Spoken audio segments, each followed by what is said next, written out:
భారతదేశంలోకి business పేరుతో టెట్టర్ అయ్యి colonial rule తీసుకొచ్చిన వాళ్ళు బ్రిటిషర్స్ కన్నా ముందర పోర్చుగీస్. భారతదేశ తీర ప్రాంతమైన అరేబియన్ సీ గుండా గోవా ద్వారా ఇండియాలోకి ఎంటర్ అయ్యారు పోర్చుగీస్.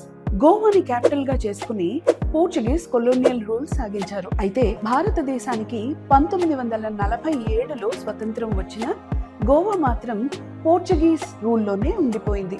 స్వతంత్ర భారతదేశపు ఇండియన్ ఆర్మీ ఆపరేషన్ విజయ్ పేరుతో చేపట్టిన కృషి వల్ల గోవా మళ్లీ ఇండియాలో భాగమైంది. 1961 December 19th Goa has been liberated from Portuguese rule.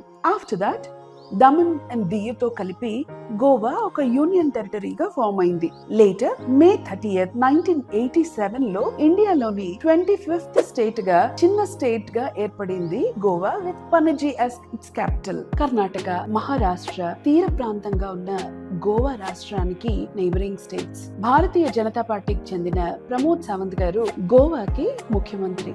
Devendra Kumar Upadhyaya, PN Sreedharan Pillai ఇక్కడి చీఫ్ జస్టిస్ మరియు గవర్నర్. 15.78 lakhs పాపులేషన్ ఉన్న గోవాలో 2 districts, 40 కాన్స్టిట్యుయెన్సీస్ ఉన్నాయి. ఇక్కడ literacy ranking 88.70. Indian National Congress, Bharatiya Janata party, Aam Aadmi party ప్రధాన రాజకీయ పార్టీలుగా ఉన్న గోవా స్టేట్ లిటరసీ ర్యాంకింగ్ లో ముందంజలో ఉంది.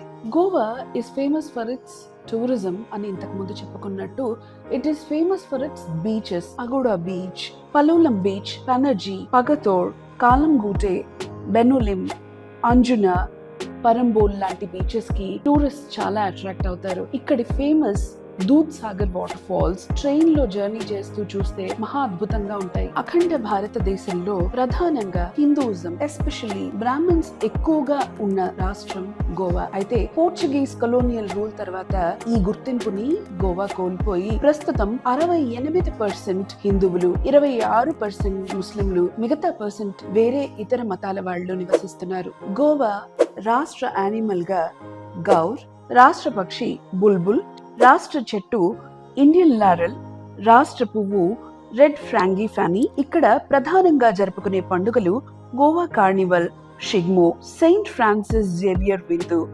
Goa Sunburn festival. గోవాలో పోర్చుగీస్ ఎస్టాబ్లిష్ చేసిన చర్చ్ తో పాటు ఎంతో పురాతనమైన హిందూ దేవాలయాలు కూడా ఉన్నాయి. ఇక్కడ టూరిస్టులు వీటిని సందర్శించడానికి ఎంతో ఉత్సుకత చూపిస్తూ ఉంటారు. వాటిల్లో మహాలక్ష్మి టెంపుల్, శాంతదుర్గ దేవాలయం, మహాదేవ దేవాలయం, మహల్సా దేవాలయం, శ్రీ సప్తకోటేశ్వరాలయం వంటివి చాలా చాలా ప్రసిద్ధిగాంచిన దేవాలయాలు. ఇక్కడ ప్రధానంగా పారే నదులు మండోవి, తెరోల్, జువారి, చపోరా, తర్పణ్. పోర్చుగీస్ గోవా క్యాపిటల్ గా ఆల్ ఓవర్ ఏషియా తమ కొలోనియల్ రూల్ ని విస్తరించారు. మేజర్ గా పోర్చుగీస్ రూల్ లో ఉన్న Goa still with 67% Hindus is trying to keep up its tradition and culture.